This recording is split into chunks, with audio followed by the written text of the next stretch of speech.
بسم اللہ الرحمن الرحیم۔ سختی نہ کرو۔ حضرت ابو ہریرہ رضی اللہ عنہ فرماتے ہیں کہ ایک اعرابی آیا اور اس نے مسجد میں کھڑے ہو کر پیشاب کرنا شروع کر دیا۔ لوگوں نے جب اسے پکڑنا چاہا تو رسول اللہ صلی اللہ علیہ وسلم نے فرمایا اسے چھوڑ دو اور اس کے پیشاب پر ایک ڈول پانی بہا دو۔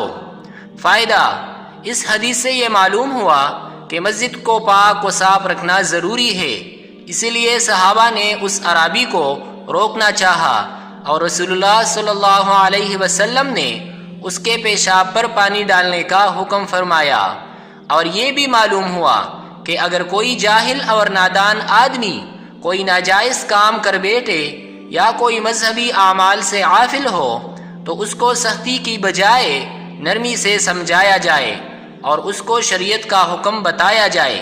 اسی طرح وہ لوگ جو اپنے عقائد میں تذبذب کے شکار ہوں، غیروں کی تعلیمات سے متاثر ہو چکے ہوں، ان سے بھی نرمی کی جائے اور حقیقت حال سے آگاہ کیا جائے تاکہ وہ سدھر جائے۔ قرآن کریم نے بھی یہی تعلیم دی ہے۔